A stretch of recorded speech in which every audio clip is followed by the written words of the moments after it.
네, 경환적 사고 문경환 연구원님 오셨습니다. 어서 오십시오. 안녕하십니까. 네, 지난주에 저희가 미국의 엘브리지 콜비 전쟁부 정책차관의 핵전략 초안에 관해서 소개를 했는데 오늘은 콜비가 여기저기서 뭘 많이 떠들고 다녔나 봐요. 그래서 그 떠든 얘기들 하나씩 다뤄보겠습니다. 지난 5일에 비공개 행사였는데 미국 전략사령부 억제력 심포지엄에서 대담을 나눈 내용이 최근 공개가 됐습니다. 그 내용을 집중적으로 좀 다뤄볼 건데요. 그 전에 콜비 차관에 대해서 우리가 좀 주목해야 될 부분들 먼저 좀 소개를 해주십시오. 네, 엘브리지 콜비 차관이 국내에 알려지게 된 거는 2024년이에요. 그 전에도 뭘 이제 전문가들은 알았겠지만 일반 언론에 막 등장하거나 그런 사람은 아니었는데 미국 국방부에서 좀 일을 하기는 했었고요. 근데 아주 고위직까지는 아니었어요. 그때만 해도 2024년 5월 18일에 이제 KBS 한국에 와가지고 KBS 대담을 나눴는데 거기서 우리나라에서는 거의 나온 적이 없는 아주 충격적인 얘기들을 많이 했죠.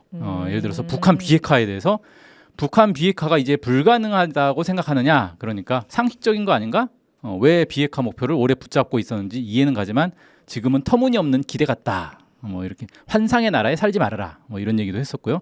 한미 상호 방위 조약에 미국이 모든 군사력을 한국 방어에 투입해야 한다는 말은 없다. 미국은 원조나 지원을 제공한다고만 나와 있다. 이건 자살 조약이 아니다. 그러니까 미국이 한국 지키려다가 자기 죽는 상황까지 갈 일이 없다. 우리가 자살하려고 하는 거 아니다. 이렇게 얘기를 했고요. 그다음에 이것도 충격적이죠. 미국은 한반도에서 북한과 전면전을 벌일 만한 군사적 자원이 없다. 나는 미국이 전면전을 벌이지 않을 거라고 본다. 어리석은 일이다.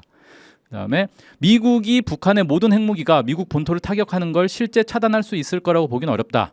미국은 자국의 이익과 구조 때문에 한국을 보호하는 것이다. 그 이익을 지키기 위해 미국의 도시 여러 개를 잃어야 한다고 미국 국민을 설득하기는 어려울 것이다. 이런 얘기들을 했는데 이게 사실 이제 국내에서는 일부 전문가들이 미국의 속심이 이런 거 아니겠느냐라고 하지만 사실 아무도 미국에서는 특히 이런 얘기를 한 사람이 없었는데 갑자기 너무 솔직하게 얘기했네요. 네, 아주 솔직하게 얘기를 해가지고 이제 파문이 됐고 이때 이 콜비 차관, 그때는 차관은 아니었죠. 콜비를 인터뷰했던 그 KBS 기자가 이정민 기자라고 원래 이제 그 미국 뭐 특파원을 오래 했었고 그런 사람이더라고요. 이 사람이 책을 냈어요. 올해 미국은 어떻게 무너지는가라는 제목의 책인데 이분이 이제 여기저기 뭐 유튜브 같은 데서 나와서 설명도 하고 그랬던데 그 얘기를 들어보니까 이래요. 자기가 이제 만나서 얘기를 나눠보니까 콜비 차관은 상당히 좀 이렇게 직설적으로 꾸밈없이 얘기하는 스타일이더라. 근데 보통 이제 미국의 고위 관료나 정치인들은 말을 그렇게 직설적으로 안 하잖아요. 빙빙 돌려서 이렇게 해석을 해야 되고 행간의 의미가 뭘까 고민해야 되고 이렇게 하는데 이 사람은 그냥 막 그 자기 생각을 그대로 얘기를 하더라는 거예요. 근데 자기가 쭉 듣다 보니까 이게 미국의 지금 관료들도 정치인들도 대부분 비슷한 생각을 하고 있는데 차마 입 밖으로 내지 못하는 걸 이 사람은 그냥 막 얘기하고 있구나. 트럼프 스타일이네. 네, 맞습니다. 네. 영혼이 맑은 아주 깨끗한. 그래서 있는 영입했나 보네요. 네. 뭐 아주 그래서 이 사람이 이제 2024년이면 아직 트럼프가 집권하기 전이잖아요. 이때부터 트럼프가 만약에 당선되면 이 사람이 기용이 되지 않겠느냐. 그래서 국가안보실로 기용될 거다라고 했는데 보니까 이제 국방부 차관으로 기용이 된 거죠. 근데 정책 차관이니까 차관 중에서는 이제 뭐 제 1번이다라고 볼 수 있고 특히 국방 전략을 마련하는 그런 역할로 이제 들어간 거예요.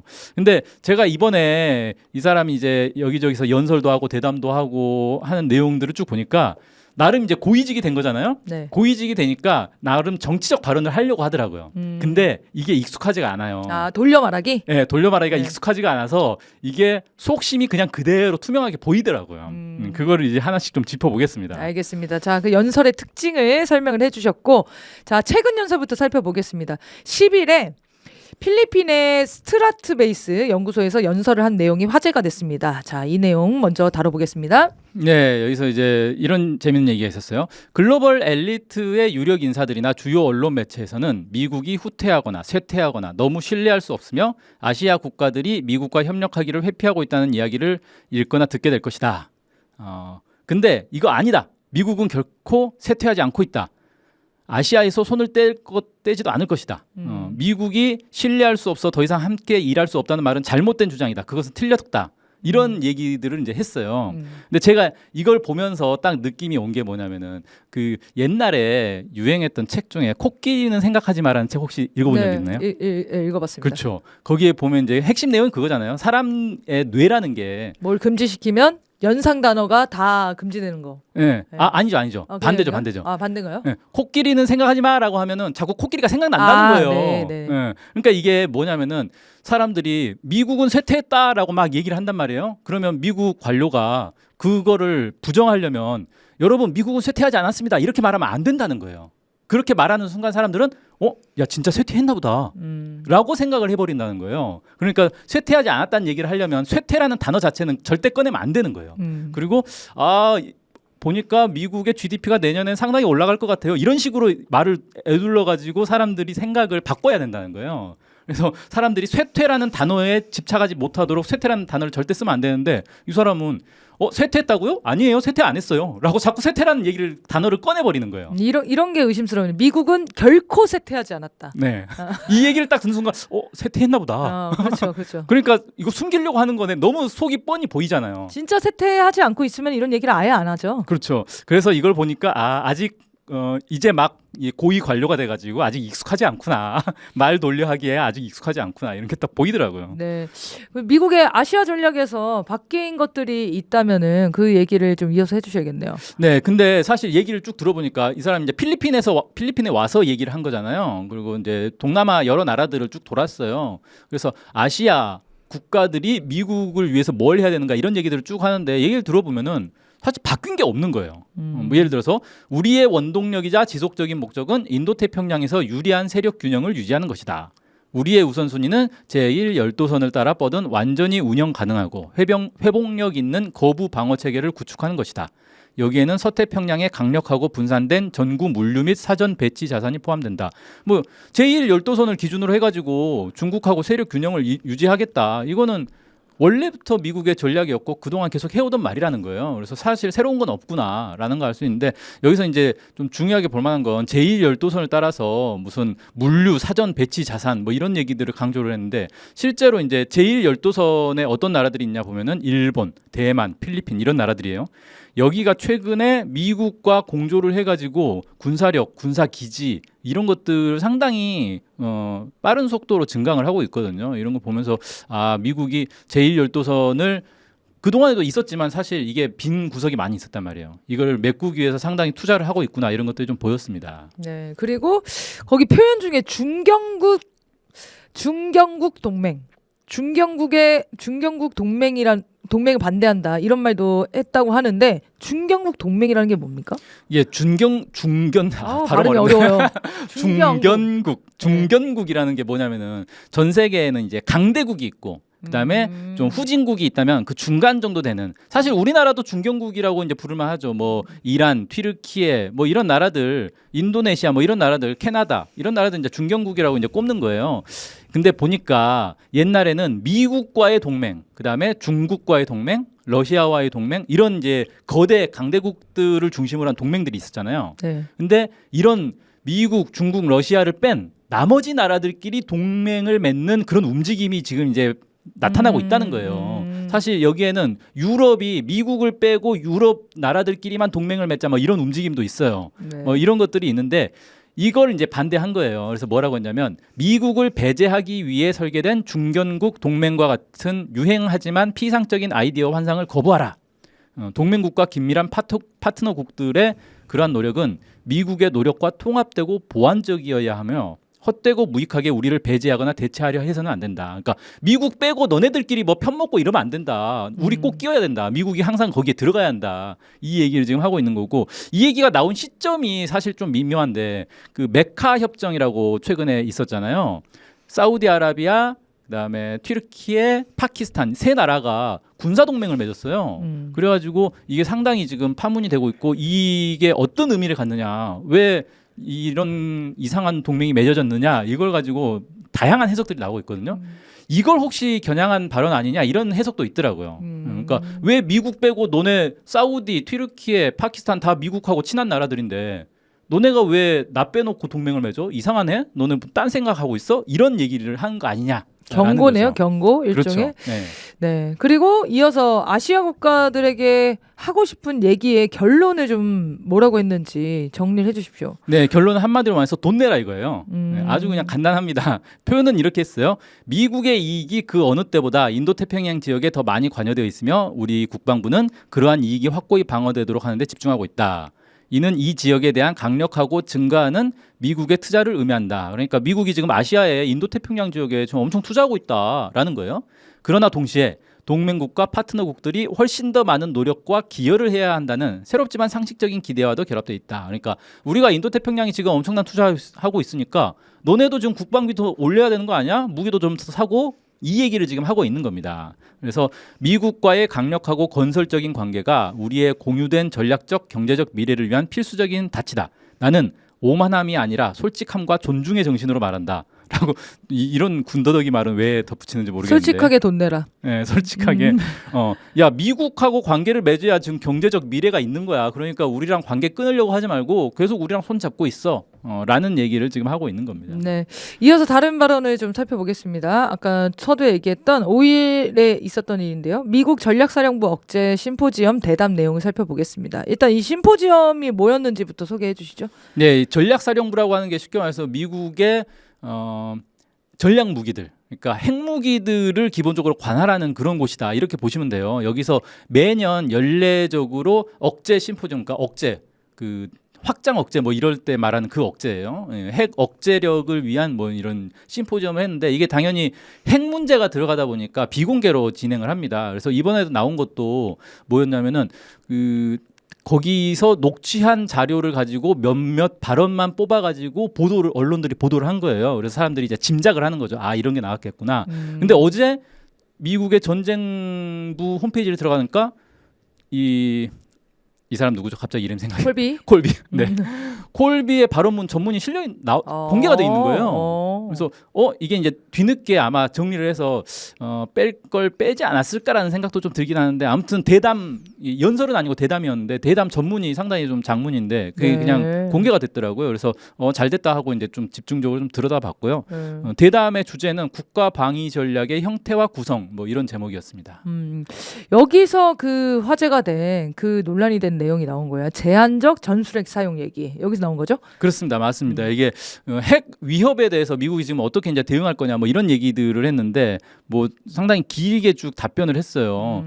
가장 파괴적인 결과는 미국에 대한 핵무기 대규모 공격일 것이다. 그런데 실제로 누가 미국에 그렇게 대대적으로 핵무기 공격하겠냐? 그런 일은 아마 안 벌어질 거다. 이렇게 이제 전제를 합니다. 그러면서 내가 더 우려하는 것은 지역 전쟁이다. 지역 전쟁, 일종의 국지전, 재래식 전쟁인데 최악의 경우 핵무기가 사용될 수도 있고 그렇게 되면 전쟁이 확대될 가능성이 있다. 그래서 이 사람은 지금 미국 본토로 핵미사일이 막 쏟아져 날아오는 걸 가정한 게 아니에요. 그런 일은 없을 것이다라고 얘기를 하고 다만 지역 전쟁에서 이 지역 전쟁이 막 뜨거워지다 보면은 여기서 핵무기가 쓰여질 수도 있는 거 아니냐라는 거예요. 그래서 거기에 대해서 우리가 대비를 해야 된다.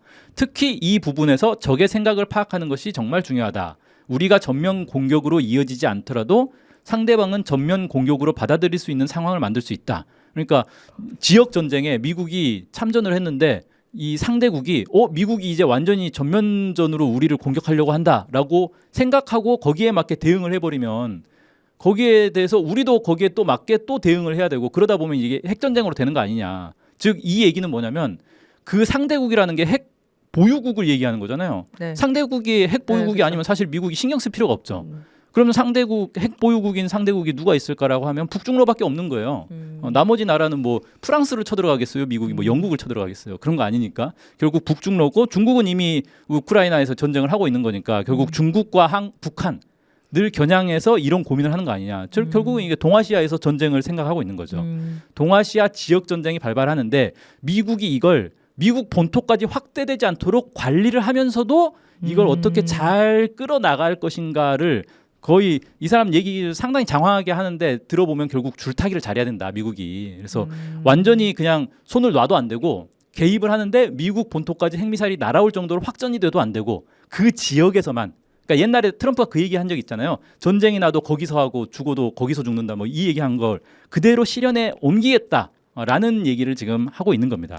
예전에는 그게 진짜 어떤 실체화된 느낌은 아니었는데 지금 이 발언들을 보면 엄청 구체적으로 준비를 하고 있다라는 느낌이 드네요. 네, 그것도 이제 네. 중요한 거는 핵무기를 사용하는 그쵸. 걸 전제로 지금 하고 네. 있는 거예요. 그래서 여기서 이제 예로 우크라이나 전쟁을 들어요. 그래서 러시아라는 핵보유국가의 전쟁에 관해서 설명하는 대목이 나왔다라고 하더라고요. 네, 이 부분이 상당히 저는 흥미롭던데 이렇게 발언을 합니다.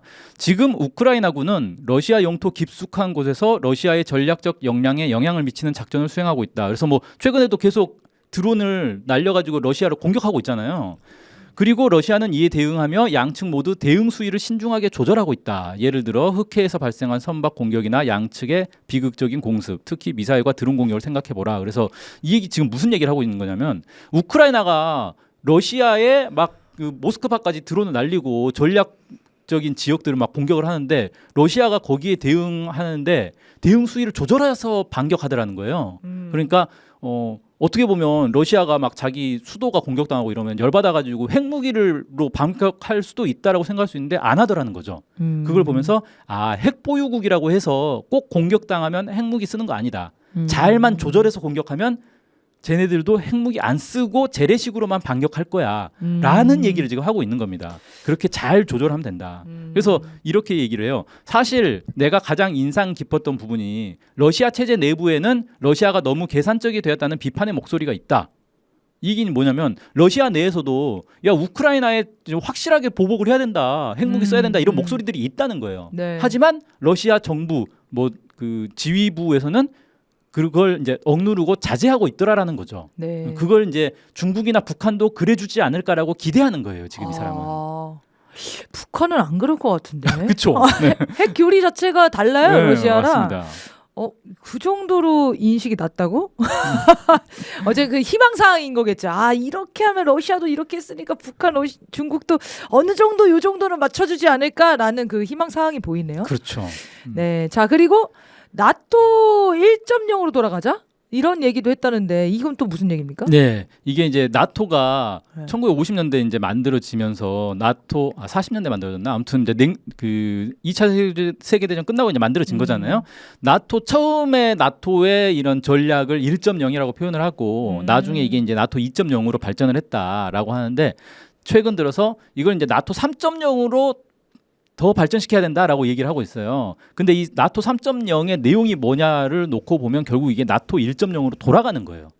그래서 냉전 초기로 돌아가자는 지금 얘기를 하고 있는데 이 사람 주장이 이것뿐만 아니라 뒤에도 쭉 설명이 되겠지만 계속 냉전 초기로 다시 돌아가야 된다. 우리 미국의 전략이 이 얘기를 계속 하고 있습니다. 근데 이게 핵심은 뭐냐면은 나토 1.0의 핵심은 미국은 전략 핵무기 그러니까 엄청난 핵무기 가지고 보복을 해줄 테니까 우리가 뒷배에 있으니까 유럽 너네들이 재래식 무기를 열심히 만들어서 그걸 가지고 소련을 상대해라 이거예요.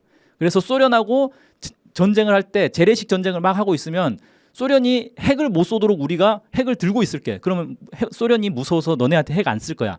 걱정하지 말고 재래식 전쟁해 이거예요. 그러다가 만약에 소련이 밀려가지고 소련이 전술 핵무기를 쓰기 시작한다. 그럼 우리도 전술 핵무기로 보복해 줄게. 그래서 소련이 전술 핵무기 맞고 열받아서 전략 핵무기 쓰면 그때 우리 또 전략 핵무기로 또 보복해 줄게. 이 얘기를 하는 겁니다. 그러니까 결국은 이 결론은 뭐냐? 유럽만 초토화되는 거예요. 유럽, 미국과 소련 중간에 유럽이 끼어가지고 유럽만 초토화되는 그런 전략을 나토 1.0인데 그걸 지금 다시 되돌아가자는 거예요. 지금. 근데 나토 3.0이 돼야 된다. 이건 나토에서 연설한 거 아니에요? 예, 나토 정상회의 가가지고 연설한 겁니다. 그러니까 나토 정상회에 가서 미국이 연설을 했다고. 예, 콜비가 연설한 거예요. 네네네. 콜비가. 저는 나토도 그렇게 생각한다고 생각했어요. 그러니까 1.0으로 돌아가자 이렇게 주장한 줄 알았는데 미국의 주장이었군요. 네, 그리고 또 이어서 지난주에 요거 소개해드렸었는데 유연 대응 전략 요거 관련해서 언급도 자세히 나왔나 봐요? 네, 그래서 그 유연 대응 전략에 대해서 이렇게 설명하더라고요. 외교협회와 아이젠하워 정부 일부 인사들이 소련의 2차 핵공격 능력 확보 뭐 이런 얘기들을 쭉 하면서 소련의 어떤 대규모 이 전략 핵 보복 정책 이런 것들이 더 이상 신뢰할 수 없다는 사실을 인식했기 때문에 유연 대응 전략이 등장했다. 유연 대응이란 합리적인 선택지를 의미한다. 1980년대에는 전략 공군 사령부와 오마하에 있는 합동 표적 설정 부서가 헨리 키신저가 말하듯 자살이나 항복 외에 다른 선택지를 제공하도록 많은 노력을 기울였다. 이렇게 이제 설명을 했습니다. 네. 끝인가요? 아, 네네. 이렇게 설명하고 넘어가면 될까요? 여기서 이제 좀 추가를 하자면 이 자살이나 항복이라는 표현 나오잖아요. 음. 헨리 키신저가 한 표현인데 이게 도대체 무슨 소린가? 이게 좀 약간 익숙한 표현이에요. 자살이나 항복 이 표현이 뭐냐면은 작년에 제가 그 하우스 오브 다이너마이트라는 영화 소개했었잖아요. 거기에 나오는 표현이에요. 이게 그래서 미국이 이제 핵 공격을 받았을 때 핵 보복을 이제 하려고 할 거 아니에요. 근데 핵 보복을 하면 이게 자살 행위가 된다라는 거예요. 그런다고 핵 보복을 안 하면 이건 항복하는 거다. 그러니까 자살이든 항복이든 둘 중 하나 결정을 해야 된다. 라는 건데 둘 다 죽는 길이잖아요, 이게. 네. 그래서 이게 말이 되냐? 그래서 헨리 키신저가 얘기한 건 뭐냐면 자살이나 항복 외에 다른 선택지가 있다는 거예요. 그 중간 선택지가. 그게 뭐냐? 바로 이 유연한 반응 전략. 즉 전술 핵무기로 중간급의 핵전쟁을 할 수도 있다. 그러니까 전략 핵무기로 막 서로 본토에다가 수백 발 핵미사일 쏘는 거는 진짜 자살 행위다. 양쪽 모두 죽는 자살 행위인데 그렇게 하지 말고 중간에 어느 지점에서 어느 지역에서 전술 핵무기로 서로 소규모 핵전쟁을 하는 정도로 해서 서로 무마할 수 있는 거 아니냐 전쟁을. 이런 제안을 한 게 바로 이제 제한적 핵 옵션 전략이라고 해서 헨리 키신저가 제안을 한 겁니다. 근데 그렇게 되면은 어쨌든 핵을 맞는 지역이 생기고 사상자가 발생하잖아요. 그렇죠. 그게 미국 본토만 아니면 된다는 거예요. 다른 나라에서 나면 상관없다. 그렇죠. 그래서 핵을 우리나라에 지금 들이밀려고 하는 거겠네요. 그렇죠. 뭐 한국이나 일본에다가 전술 핵무기 놔두고 이제 전쟁이 나도 동아시아에서만 핵무기가 터지면 미국은 안전하지 않느냐. 이게 지금 논리죠. 근데 이제 그러니까 앞으로 미국과의 관계, 그러니까 어떤 적대적 대치 관계의 핵심을 미국 본토를 때릴 수 있냐 없냐에 따라서 갈림이 오겠네요. 그렇게 되는 거죠 이제. 지금 어쨌든 대리전이나 다른 국지전도 다 다른 나라에서 하겠다는 건데 북한을 미국이 치지 못하는 이유가 본토를 맞을까봐 지금 두려워가지고 북한을 건드지 못하는 거잖아요. 맞습니다. 그 힘이 없으면은 어디서든 지금 대리전이 날 판이고 특히 미국이 적대하는 나라 인근에 있는 나라들이 날 판이에요 지금. 그래서 진짜 위험한 상황이네요.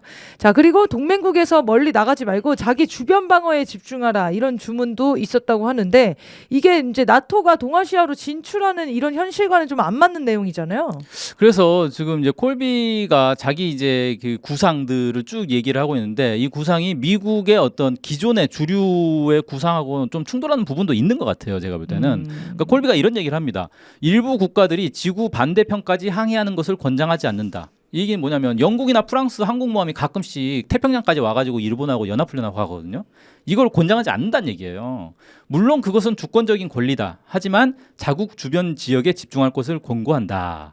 그러니까 아니 너네가 뭐 태평양까지 항공모함 몰고 가는 거야 너네 마음이긴 한데 근데 너네 주변 지역이나 좀 집중해라 라고 지금 권고를 한 거예요. 그래서 제한된 군사 예산을 가장 효율적으로 사용할 수 있는 곳이 바로 주변 지역이다.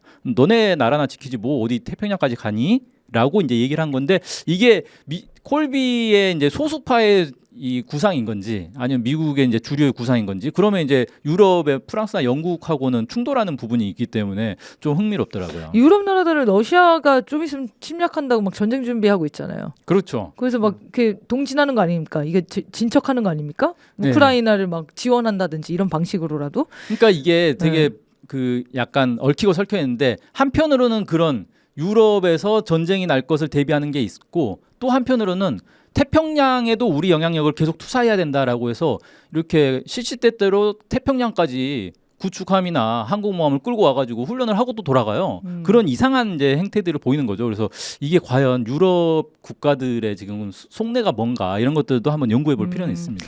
네, 마지막으로 한국과 관련된 언급도 있었다고 합니다. 네, 좀 재미있는 표현을 했어요. 한국의 경우 당연히 좌파 정부가 여기 우파 정부와 상대하고 있는 셈이다. 그러니까 쉽게 말해서 이재명 정부는 좌파 정부고 우리 트럼프 정부는 우파 정부인데 지금 좌파와 우파가 지금 상대하고 있지 않느냐. 이렇게 하면 우리 국민들은 속상하거든요. 우리는 이재명 정부를 좌파 정부라고 생각하지 않는데 아쉬운 지점들이 막 생기고 있는데 네. 미국에선 그렇게 보네요. 네, 그렇죠. 미국은 그냥 뭐 약간 색깔론 이런 것들 상당히 좀 들이밀고 있죠.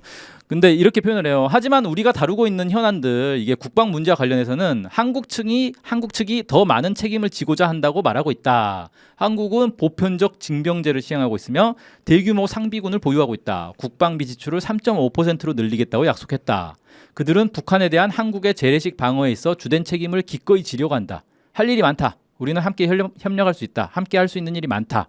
그러면서 사실 이 대담 과정에서 뭐 일본, 호주 뭐 다양한 동맹국들에 대한 평가를 쭉 해요. 근데 한국을 제일 먼저 평가했고 한국을 제일 많이 칭찬했어요. 그래서 미국이 볼 때 지금 한국이 동맹국들 중에서 모범인 거예요. 제일 돈도 잘 내고 돈도 팍팍 쓰고 있고 하고 있다. 그래서 다른 나라들도 좀 한국 따라서 국방비도 좀 올리고 무기도 좀 많이 수입하고 해라라는 얘기를 지금 하고 있는 거고요.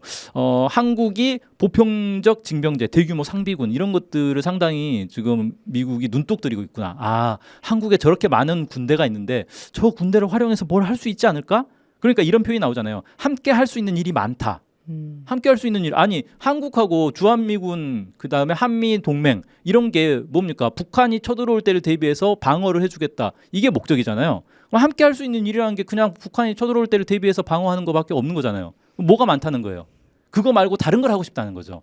한국에 저렇게 상비군이 많은데 한국에만 주둔시켜놓은 거 너무 우크라이나에도 좀 보내고 네, 그렇죠. 대만에도 좀 보내고 그러고 싶다는 거죠, 이란에도 지금? 좀 보내고 하고 싶은 거예요 지금. 네.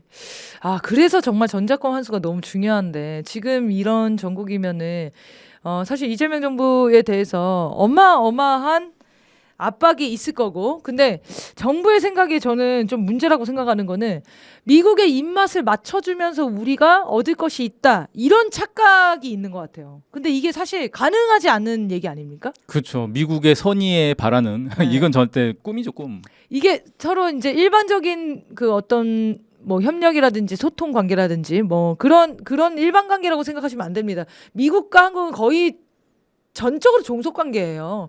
특히 우리는 군사작전권이 없기 때문에 명령에 의해서 움직여야 되는 상황인데 우리가 자꾸 자주권이 있는 것처럼 착각을 하고 동등한 상태에서 협의를 한다라는 착각을 심어주죠.